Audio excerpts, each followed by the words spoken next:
지난 화요일 날 5년마다 한 번씩 발표하는 대학생 의식 조사 결과 발표가 우리 교회에서 있었죠. 가로 열고 간사대회.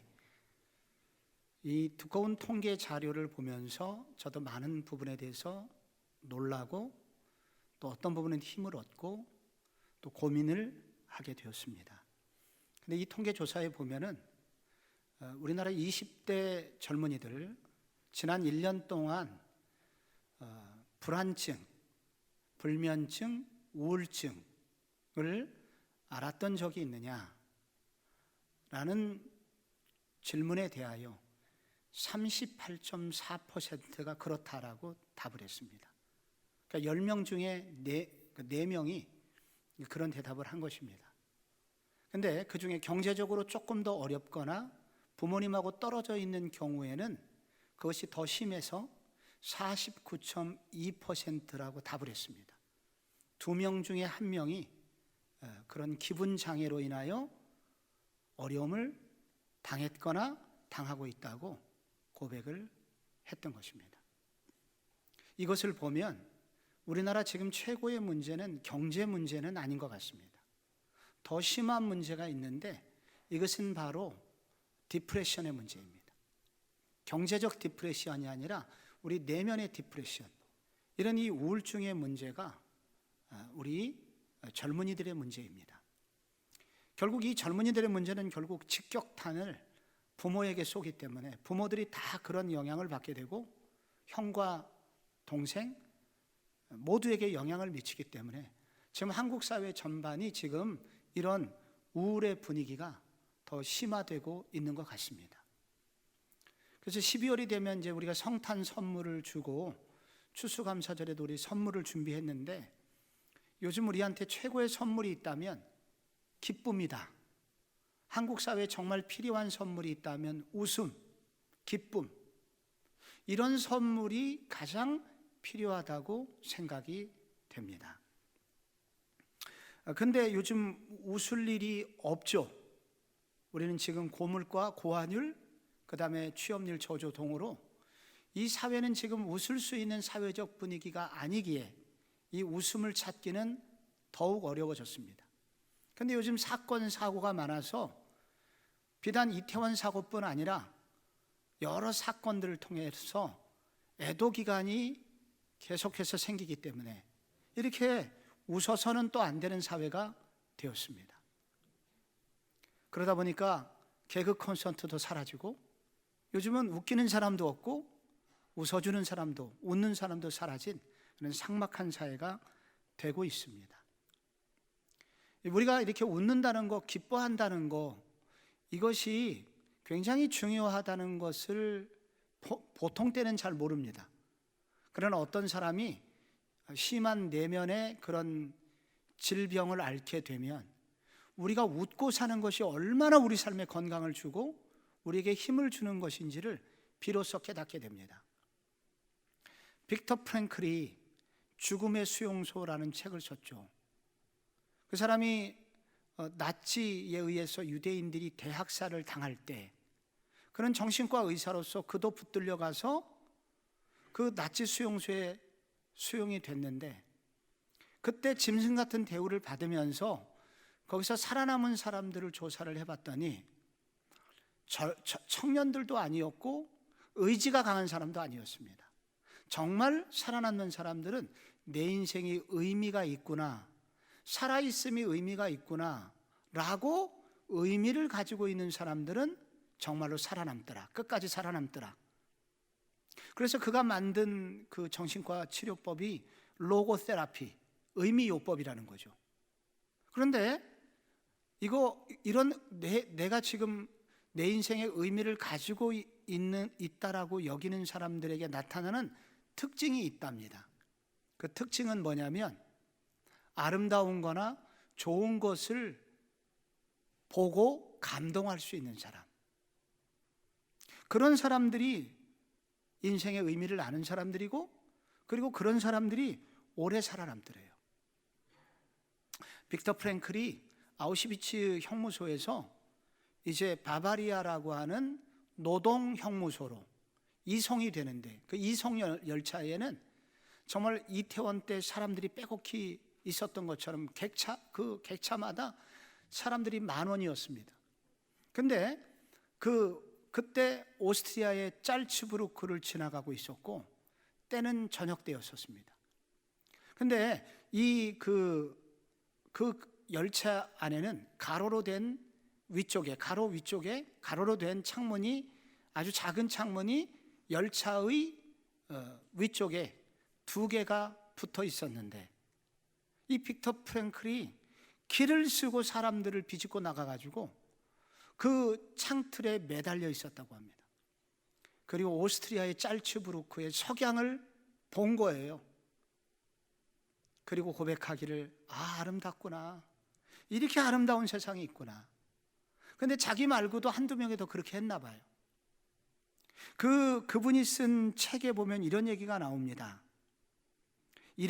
그때 누군가 우리의 얼굴을 보았다면 그것이 절대 삶과 자유에 대한 모든 희망을 포기한 사람들의 얼굴이라고는 믿지 못했을 것이다. 우리가 아름다운 것을 보고 기뻐할 수 있는 것, 우리 속에 이렇게 기쁨이 있고 감동이 있는 이런 사람들은 쉽게 죽지 않더라. 그래서 진짜 힘은 어디로부터 나오냐면, 내면에 기뻐할 수 있는, 내가 무엇인가에 기뻐할 수 있는 사람은, 그 사람은 쉽게 죽지 않더라. 저도 많은 이제 청년 공동체 가서 설교를 과거에 했고 지금도 종종 불려다니고 있는데, 제가 거기 갔다 와서 굉장히 기분이 좋은 공동체, 그리고 이 공동체는 잘 되겠구나 생각하고 나중에 보면 진짜 잘 됐고, 한 살아있는 공동체들의 특징은 뭐냐면은 웃음이 있어요. 그리고 누가 와서 뭐 하면 웃어요. 근데 안 되는 공동체 가면은 다 아무리 웃기려고 해도 인상을 쓰고 있어요. 우리가 웃을 수 있다는 거, 기쁨이 있다는 거, 또 내 개인적으로 내면에 기쁨이 있다는 것은 건강한 것이고, 이런 사람들이 결국은 어두운 시간도 극복할 수 있는 사람들이더라. 느헤미야서를 오늘 우리가 읽었습니다. 느헤미야는 주전 444년에 바벨론 포로로 끌려갔던 포로 2세가 바로 느헤미야입니다. 그가 총독이 되어서 예루살렘에 오게 됐는데 예루살렘에 와보니까 나라가 처참하게 무너져 있는데, 우선 경제적으로 완전히 무너져 갖고 굶어서 죽는 사람들이 상당히 많았고, 그리고 안보가 무너져 갖고 외세의 침입을, 화적대의 침입을 받아서 예루살렘 성이 자주 이렇게 불에 타버리기도 하고 집이 하는 아픔을 당하면서 백성들이 다 자포자기 포기 상태에 있는 상황인 것을 그가 알게 됩니다. 느헤미야는 그 무너진 백성들을 움직여가지고 성벽을 건설하자. 그래서 예루살렘 성벽 건설을 시도하니 52일 만에 예루살렘 성벽이 완공이 됩니다. 그런데 성벽만 완공이 돼서 나라가 재건될 리는 없습니다. 하여 이번에는 느헤미야가 마음이 재건되는 게 더 중요하겠다 하여 그 다음에 에스라라는 학사 겸 제사장에게 부탁해서 부흥회를 열게 됩니다. 마음의 재건을 위하여. 그런데 그 부흥회가 얼마나 은혜로웠는지, 원래는 하루만 할 계획이었던 모양인데 그것이 길어져서 22일간 계속됩니다. 그 결과 느헤미야 8장에 무슨 얘기가 나오냐면 12절에 이런 말씀이 나옵니다. 크게 즐거워하니. 그리고 8장이 거의 끝나갈 때쯤에는 한 번 더 2배가 돼서 이에 더 크게 기뻐하며. 이 영어 성경에는 대부분 이런 단어들을 great joy, 너무나 커서 표현할 수 없는 즐거움이 있다고 하는데, 원문의 이 단어는 단지 그냥 개콘 보고 웃는 정도가 아니라 내면이 완전 뒤집어져서 기뻐하는 그 기쁨이 충만했다고 말합니다. 그래서 오늘 이 기뻐하다는 단어가 마지막에 연결되는 절기가 있는데, 그것을 장막절이라고 그래요. 초막절이라고 그래요. 그래서 초막절 얘기로 끝나는데, 초막절은 오늘날로 말하면 추수감사절입니다.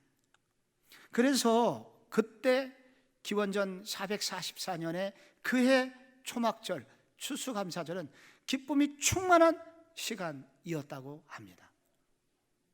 오늘 이러한 기쁨이 정말 우리나라에 있었으면 좋겠다 하는 소망으로, 우리 공동체에 있었으면 좋겠고, 우리 청년들 개개인 속에 이런 기쁨이 충만한 분들이 되면 좋겠다 하는 소망으로 이 말씀 앞에서 질문을 해봅니다. 그럼 그들 속에 이런 크게 기뻐했다고 하는데 기쁨의 근원은 무엇이었나? 먼저 말씀의 능력 때문이다 라고 성경에 나옵니다. 오늘 여러분이 읽지 않은 말씀 앞에 3절에 보면은 그 부흥의 장소가 나와요. 예루살렘 성전 앞인데 그 구체적인 장소가 수문 앞 광장입니다. 수문이 영어로 워터게이트예요. 그래서 워터게이트 광장 앞에서 예루살렘, 시간 새벽부터 정오까지 뭐 했냐? 남자 여자 알아듣는 사람들 다 서서 학사 에스라가 말씀을 읽음에 그 율법책에 귀를 기울이는 것이 바로 부흥회의 대부분이었습니다. 근데 이 새벽부터 정오까지, 이 새벽은 그 유대인들은 하루의 시작을 해가 뜨는 시간인 6시로 잡고 6시가 하루의 일과 시작인데 새벽이라고 하는 것은 요 해가 뜨기 전을 말합니다. 그러니까 이분들이 지금 7시간째 8시간째 말씀을 듣고 있는 거예요. 율법책의 말씀을 듣고 있는 거예요. 우리 청년들 같으면 어떻게 했을까?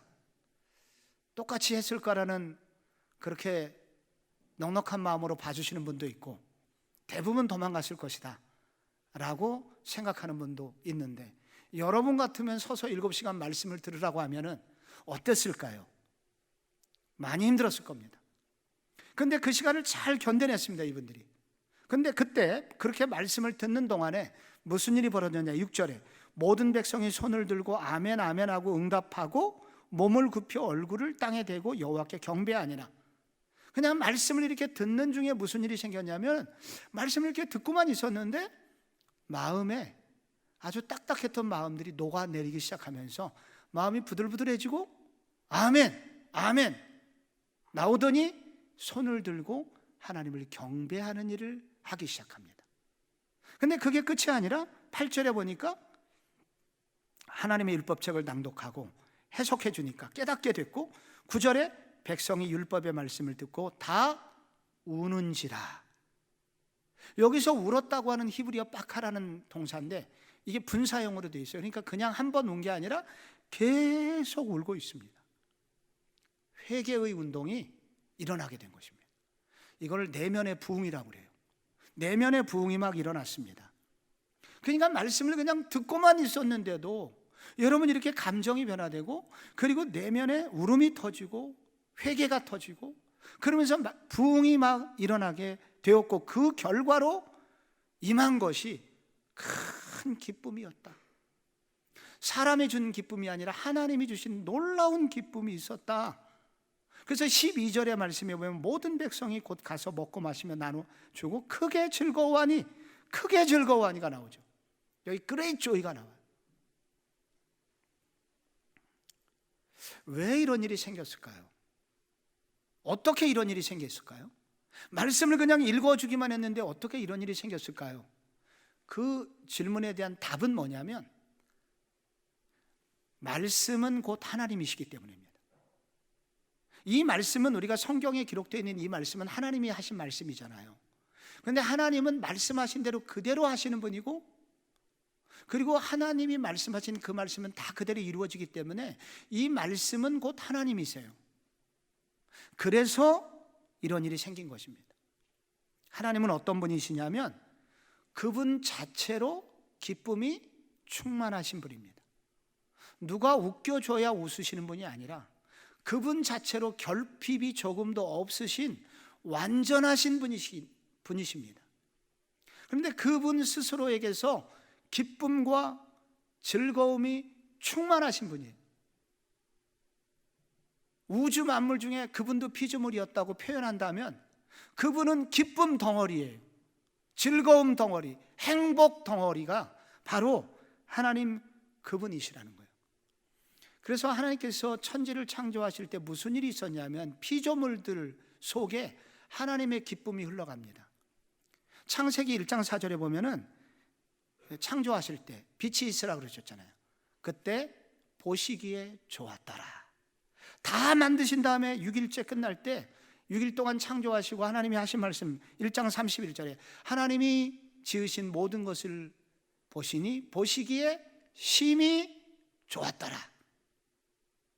이 심히 좋았더라, 이건 뭐냐면은 하나님이 이렇게 즐거움이 있으신 분이고 기쁨이 있으신 분이고 하나님이 만드신 피조물 속에 이런 기쁨이 깃들어져 갔다는 것을 설명하고 있는 것입니다. 마태복음 25장에 보면은 마지막 날 최후의 심판에 양이 있고 염소가 있다. 양과 염소의 비유가 나옵니다. 그런데 양들로 상징된 대상은 바로 성도들이죠. 선택받은 사람들. 하나님께 선택을 받은 그 사람들에게 바로 하나님께서 그들에게 보상을 해주시는데 그 보상이 마태복음 25장 23절에 나옵니다. 뭐라고 기록되어 있나요? 한번 같이 읽어봐요. 시작. 내 주인의 즐거움에 참여할지어다. 그러니까 천국에는 뭐가 있냐면 주인의 즐거움이 있습니다. 주인은 하나님이시죠. 하나님 그분 자체가 즐거움으로 충만하신 분이에요. 기쁨이 충만한 분이었다는 거예요. 하나님 그분은 완전한 즐거움 덩어리이십니다. 기쁨 덩어리이시고 행복 덩어리이십니다. 완전하신 기쁨을 갖고 있어요. 그래서 그분이 하시는 말씀을 먹을 때 놀랍게 하나님의 기쁨이 들어오게 된다고 말씀하고 있는 것입니다. 우리나라의 예수 전도단이 1970년대 본격적으로 한국에 소개가 됐는데 그때 미국의 선교사인 데이빗 로스라는 선교사님이 이제 한국의 예수 전도단을 이제 부흥의 원조가 그분이세요. 이분이 한국을 너무 사랑해갖고 이름을 바꿨죠. 오대원이라고. 이분이 안식년 때 미국에 갔는데 그때 론다라고 하는 18세 소녀를 만나게 됩니다. 이 론다라는 소녀는 열악한 가정환경 때문에 마약에 손을 대게 되고 그래서 나중에 마약 중독자가 됩니다. 그리고 거기에 하나 더 알코올 중독자가 됩니다. 정신병원에 입원을 하고 정신과 의사의 진단은 소망이 전혀 없는 상태가 됩니다. 그때 이 오대원 선교사님이 그 소녀를 만나게 해달라고 간청을 하죠. 의사가 말합니다. 무슨 수를 써도 되지 않습니다. 소망이 없습니다. 만나봐도 소용없어 라고 얘기하지만 오대원 선교사님이 계속 끈질기게 얘기를 하자 어쩔 수 없이 이제 마지막에 이렇게 얘기합니다. 이렇게 예수 믿으라고 억지만 피우지 않으시면 제가 기회는 드리겠습니다. 그래서 이분이 오대원 선교사님이 그 소녀에게 해준 일이 있는데 6개월 동안 만났는데 그 6개월 동안 하루 1시간씩 성경을 읽어주는 거예요. 성경만 읽어주는 거예요. 요즘 유튜브에 말씀 읽어주는 오빠 있죠. 그 오빠처럼 그냥 성경만 읽어준 거예요. 근데 6개월 만에 놀라운 일이 벌어졌습니다. 다시 이 소녀의 가슴에 살아보겠다는 생각, 의지, 내가 무엇인가 다시 시작해보고 싶다는 비전의 꿈틀거림, 자포자기 상태였던 그 마음이 변화가 돼서 다시 무엇인가를 하고 싶은 열정이 일어나게 되었고 결국 퇴원하여 새 마음, 새 출발하는 그런 자매로 바뀌었습니다. 왜 이런 일이 생길 수 있냐면 하나님 그분 하신 말씀 그 자체가 하나님 자체이고 하나님 그분이 기쁨 덩어리이시기 때문에 우리가 말씀을 가까이 하게 되면 그 말씀을 타고서 바로 하나님이 주시는 기쁨이 내 속으로 들어오게 되는 거예요. 그래서 우리가 다른 책을 읽는 것과 달리 성경을 읽으면 그 성경이 바로 우리 속에 하나님의 기쁨을 가져다 주는 것입니다. 그래서 다른 거예요. 5분만 읽어도 달라지죠, 우리가. 시편 19편에 이렇게, 그래서 여호와 율법이 얼마나 위대한지가 나옵니다. 여호와 율법은 완전하여 영혼을 소송케 하고, 여호와의 증거는 확실하여 우둔한 자를 지혜롭게 하고, 여호와의 교훈은 정직하여 마음을 기쁘게 하고, 여호와의 계명은 순결하여 눈을 밝게 하도다. 여호와를 경외하는 도는 정결하여 영원까지 이르고, 여호와의 법도 진실하여 다 의로우니 금 곧 많은 순금보다 더 사모할 것이며 꿀과 송이꿀보다도 더 달도다. 아멘. 사랑하는 청년 여러분, 그러므로 이 우울한 사회 속에서 우리가 해야 되는 일이 있는데, 그것은 말씀을 읽는 일입니다. 말씀을 묵상하는 일입니다. 그렇게 될 때 나도 모르는 사이에 하나님이 가지신 그 기쁨이 우리 속으로 들어오게 되는 거예요. 나도 모르는 감격이 막 일어나게 되는 거예요. 그것이 바로 포로 후기 공동체의 소망이 됩니다. 또 하나, 이 공동체가 기쁨을 회복할 수 있었던 이유가 있으니 두 번째 얘기가 나눔의 힘이라고 말할 수 있습니다. 나눔의 힘. 말씀의 은혜를 받자 느헤미야가 10절에 보면 그들에게 이르기를 너희는 가서 살찐 것을 먹고 단 것을 마시되 준비하지 못한 자에게는 나누어 주라. 그래서 이 말을 듣고 나눔이 시작이 됩니다. 여기서 살찐 것이라고 하는 것은 기름지고 고기를 말하는 거고, 단 것은 꿀과 물, 이런 것들을 섞은 과일, 이런 것을 즙을 낸, 그래서 마시는 음료수를 말하는 것입니다. 이것을 나누어 주라. 근데 중요한 게 있어요. 준비되지 못한 자에게는 나누어 주라. 여기 준비되지 못한 자는 구약의 3대 사회적 약자를 말합니다. 고아와 과부와 나그네. 그들은 준비가 안 됐어요. 그래서 그들에게 나누어 주라. 나누어 주라 할 때 나누어 주라는 이 단어는 제사장이 예배드리고 난 다음에 자기의 몫을 가져가는, 그게 나누어 주다의 같은 단어입니다. 남은 거 나눠주지 말고 가장 좋은 거를 그들에게 나누어 주라. 그래서 그렇게 순종을 했더니 무슨 일이 벌어졌느냐? 어마어마한 기쁨이 그들 가운데 찾아오기 시작했다는 것입니다. 하나님께서 주신 율법을 순종할 때 이 나눔, 너희가 가진 것을 연약하고 덜 가진 자들에게 나누어 줄 때 하나님의 은혜가 임하는데, 그때 임하는 은혜가 바로 기쁨이었다는 거예요. 초대교회 때 예수님 승천하신 후에 성령이 초대교회에 임하게 됩니다. 근데 그때 성령이 임하실 때 그들이 한 일이 있는데, 자기의 것을 자기의 것이라 주장하는 자가 아무도 없었고, 그래서 나눔이 시작이 되니 핍절한 자가 하나도 없더라 라고 사도행전 2장 46절에 나오는데, 그때 그 구절과 함께 나오는 구절이 사도행전 2장 46절입니다. 기쁨과 순전한 마음으로 음식을 먹고, 여기 그들에게 그 공동체에 하나님이 주신 선물이 있었으니 기쁨, 순전한 마음, 순전한 기쁨이라는 거예요. 그냥 기쁨이 아니라 하늘의 기쁨이 그들에게 임하게 되었다고 합니다.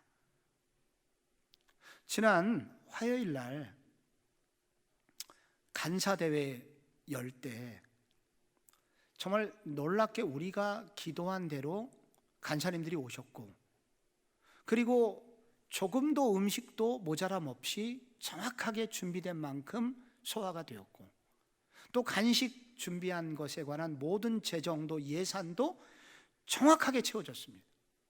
그래서 참 은혜롭게 집회가 끝났는데, 그 진짜 은혜는 그 집회 끝난 다음부터 시작이 되더라고요.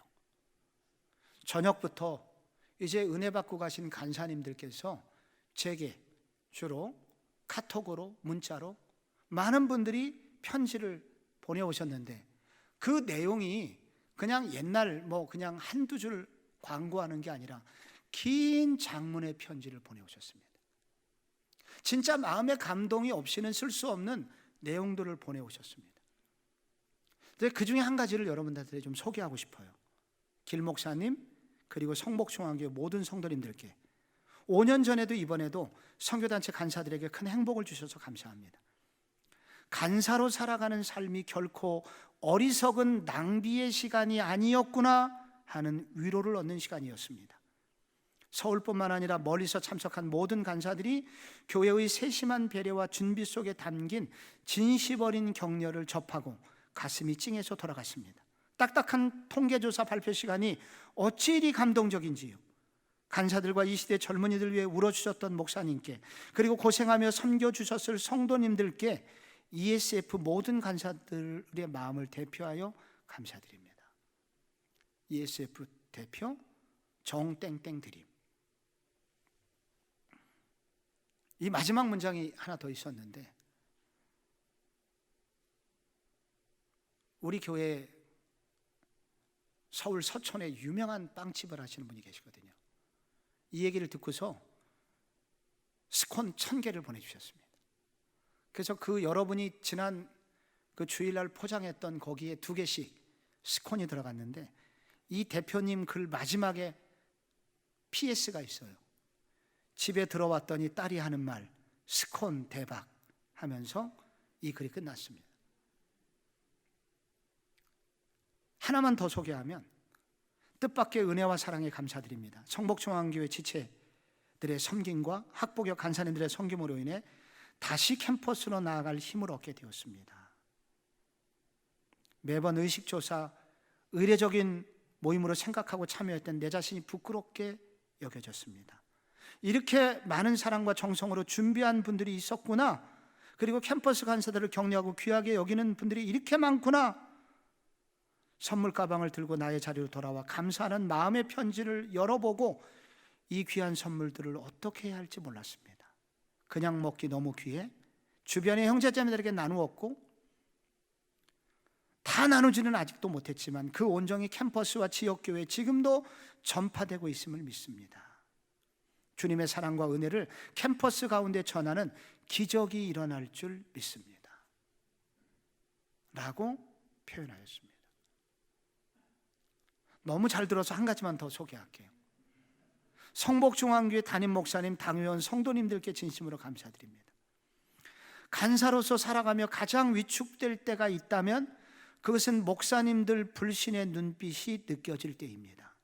우리 교회 청년들을 데려갈까 봐 염려하는 불신, 그런데 하나님 나라의 거시적 관점으로 품어주시고 격려해 주시고 지지해 주시는 사랑, 가슴 가득 담아 내려왔습니다.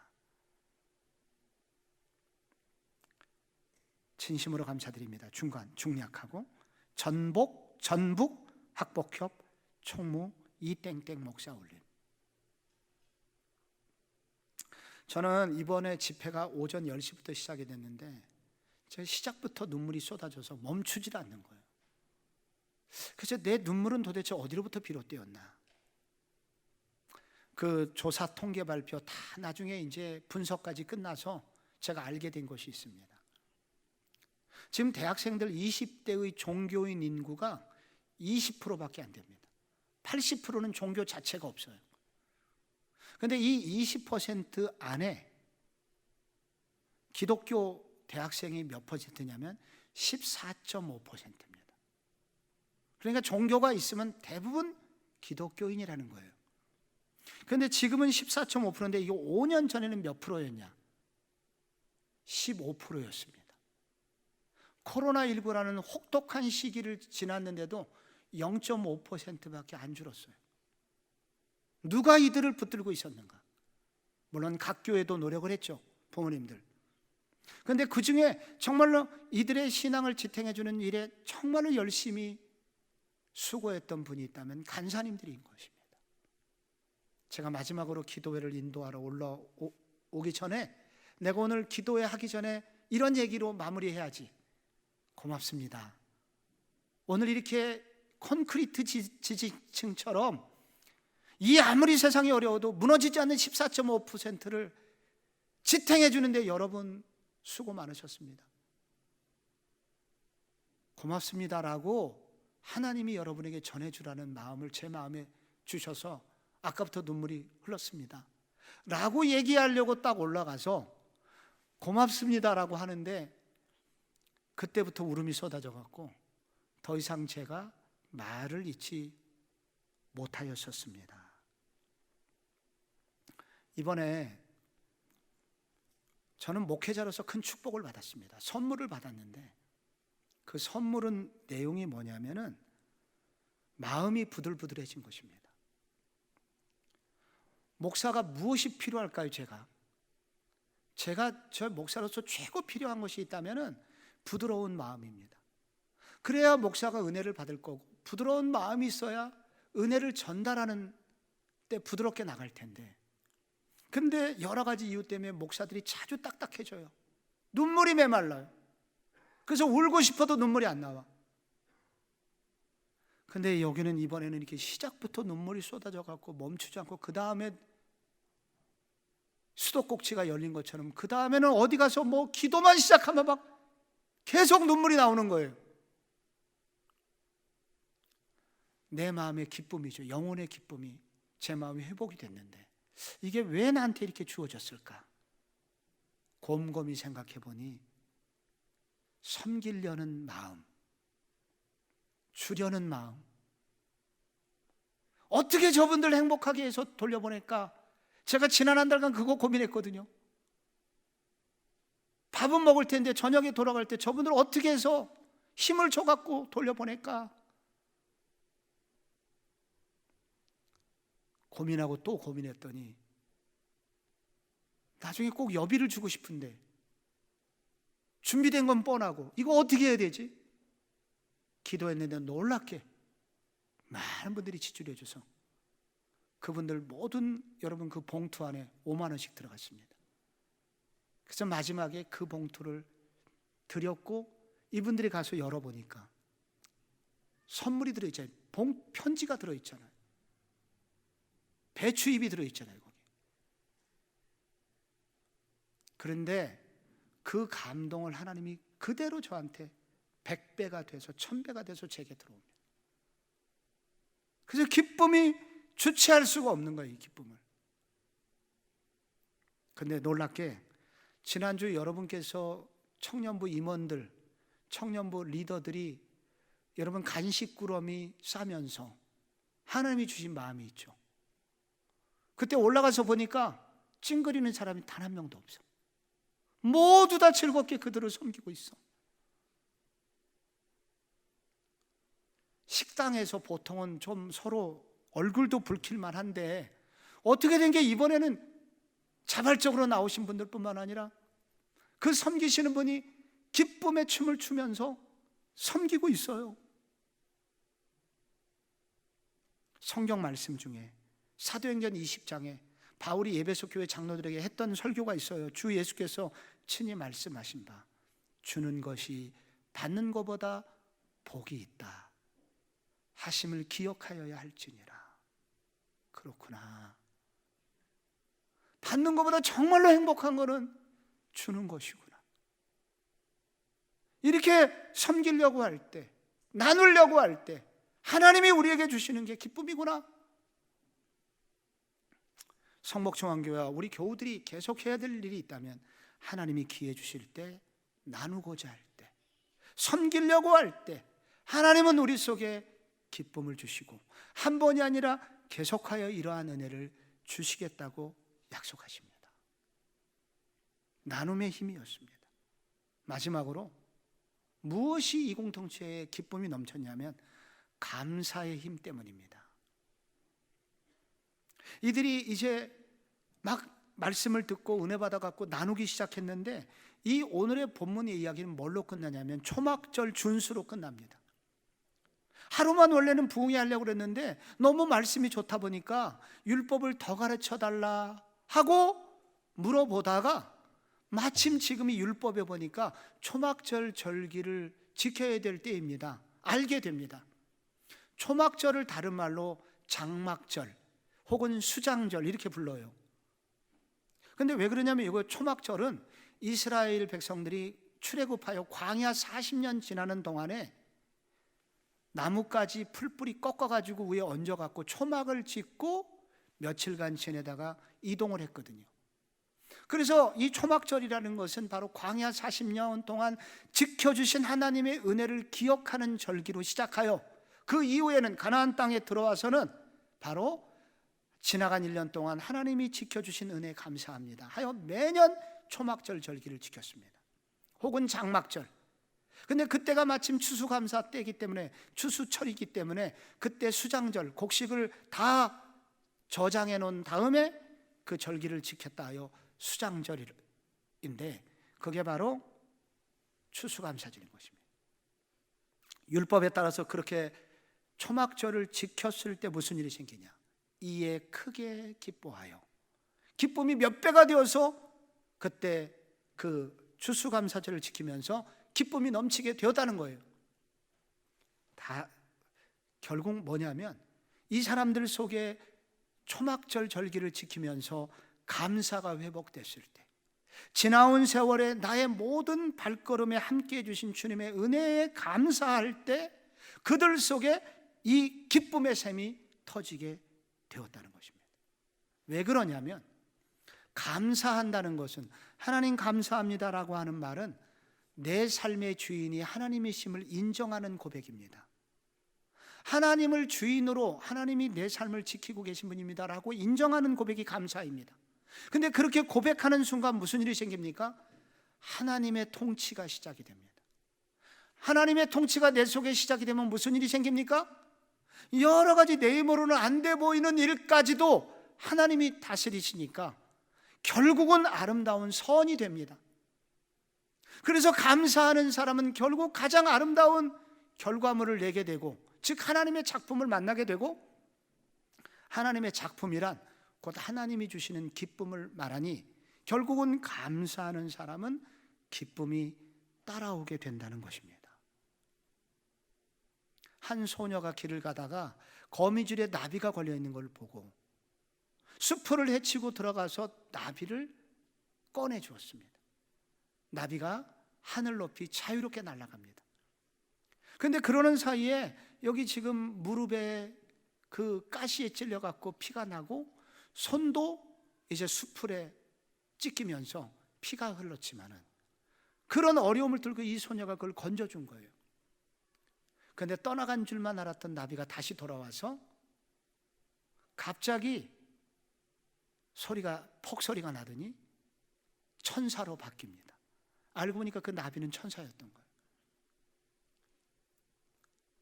아가씨의 소원 한 가지만 말해보세요. 꼭 들어주고 싶어요. 그래서 이 아가씨가, 이 소녀가 지체하지 않고 이렇게 말했다고 합니다. 저는 가장 행복한 삶을 살고 싶어요. 그때 이 천사가 귀에다가 소곤소곤 하더니 이제 하늘로 날아갔습니다. 그 이후에 정말로 이 소녀는 행복한 삶을 살았습니다. 정말로 멋진 남편을 만났고 자녀들이 나중에 태어났는데 너무 아름답게 여러 면에서 잘 자랐습니다. 누가 봐도 행복한 삶을 사는 거예요. 어느덧 할머니가 되었고 임종 때가 가까웠습니다. 이웃이 궁금했어요. 이웃들이 할머니의 행복의 비결은 뭘까? 할머니 뭐 때문에 그렇게 행복하셨어요? 할머니가 말합니다. 내 어렸을 때 나비를 구해준 적이 있었다오. 나비는 천사였고 천사가 내게 이렇게 말하고 떠났디다. 아가씨, 앞으로 무슨 일을 만나든지 감사하다고 말하세요. 그러면 아가씨 인생은 행복해질 겁니다. 그래서 나는 천사가 시켜준 그대로 그날 이후로 무슨 일을 만나든지 감사합니다. 감사합니다. 이렇게 말했더니 진짜 감사한 일이 생기고, 그래서 내 인생은 이렇게 행복해졌다고. 여러분, 이 이야기가 얼마나 성경적인 줄 아십니까? 성경 내용 그대로예요.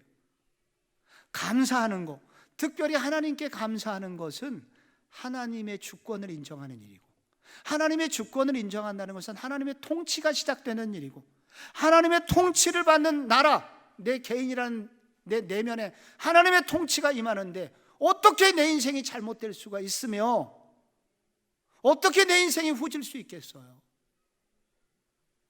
결국은 하나님의 모습인 이 기쁨 그리고 감사가 충만해질 수밖에 없게 된다는 것입니다. 파주 금촌에 고아였다가 서울역 구두 닦기로 일하다가 미군을 만나 입양이 되어 미국 상원 국회의원이 된 한인 최초의 의원이신 신효범 장로님이라는 분이 계세요. 이분이 한국에 와서 몇 번씩 간증 집회를 하신 적이 있었습니다. 그런데 이 신장로님께서 자주 하시는 말씀이 있습니다. 이렇게 말합니다. 저는 자주 웃습니다. 기뻐서 웃는 줄 아십니까? 웃다 보니까 기쁜 일이 생기는 것이죠.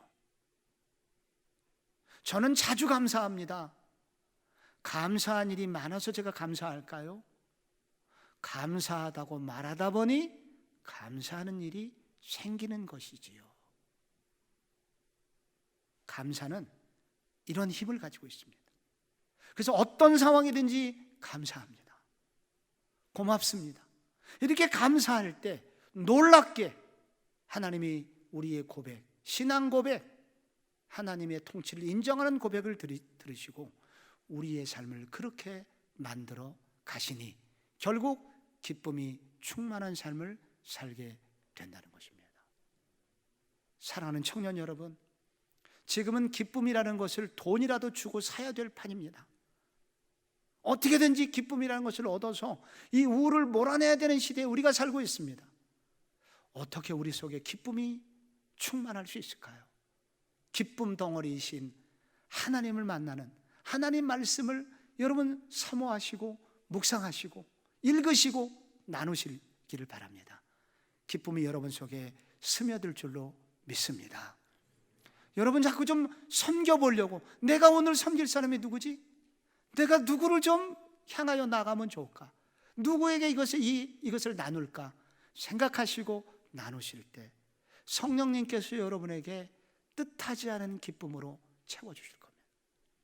그리고 무엇보다 무슨 일을 만나든지 감사하기로 결단하십시오. 오늘부터 나는 이제 불평은 없어. 감사할 거야. 그래서 여러분의 삶에서 감사합니다.